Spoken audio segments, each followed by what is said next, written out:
Hey, welcome back. It's Monday. We're in court again. It feels like I think 24 out of 26 weeks we're in court. So they try to plan around different stuff, and it's all but impossible right now to do anything outside of court because you're always in court.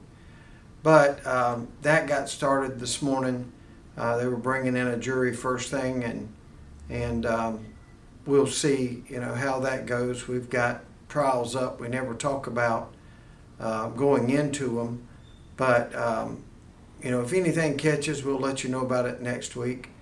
Last week we didn't have a lot. We were in court, but with the hurricane coming through, they called off court Tuesday afternoon, Wednesday and Thursday. So all we had was Monday and Tuesday morning. Not a lot got done. So I don't have any updates, but I will tell you a little bit about us starting back at school year. We always have our year-end drug court graduation, and that will be at the end of August.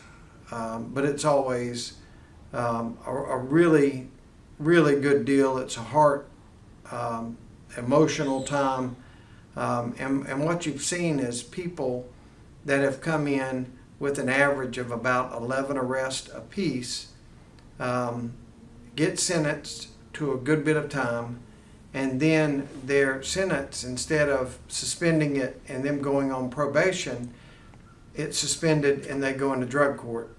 And anytime you know that the police, the community, everybody is on board, it must be a good system.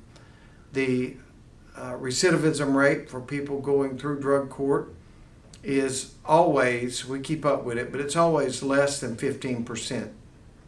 And those are people that had, on average, 11 arrests apiece. So it is, it's not like you're just dealing with a one-off. These are people with serious drug problems. But the way that this works is you go in and you plead guilty, and the judge may give you 12 years. But he suspends that upon completion of drug court. And from that moment on until about a 2-year process, you go in several times a week for drug testing. And that way we make sure that the drugs can't get in and out of your system in a quick manner. We certainly expect a person that has been on drugs for a while to fail a drug test. And you don't get kicked out of drug court for failing your drug test. What you do is you get sanctioned.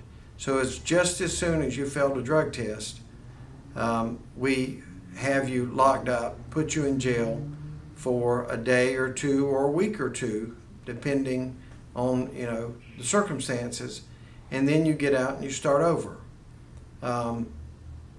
When people realize that they can't continue doing life the way that they've been doing life, and sometimes it takes 5-6 months to break this habit and the social aspects of the habit, it takes a while. That is when you see a complete change in these people. Now at 15% or 10% or whatever recidivism may be for a particular class, that is much lower than what you would have if a person went through prison. It's much lower than probation or all of these other things. And part of the thing that's so magical about drug court is it's just a ton of hard work, it's a ton of counseling, it's a ton of breaking down this idea that I'm going to be able to get away with something, and the punishment is immediate. I tell people all the time that unfortunately, the reason that a person, we're dealing with them now, is many times the family are at their wits' end. They have given up on the person. They don't want anything to do with them. They've been told 1,000 times that this is the last time. And honestly, families are very right to be skeptical of someone. What happens in drug court is not magical.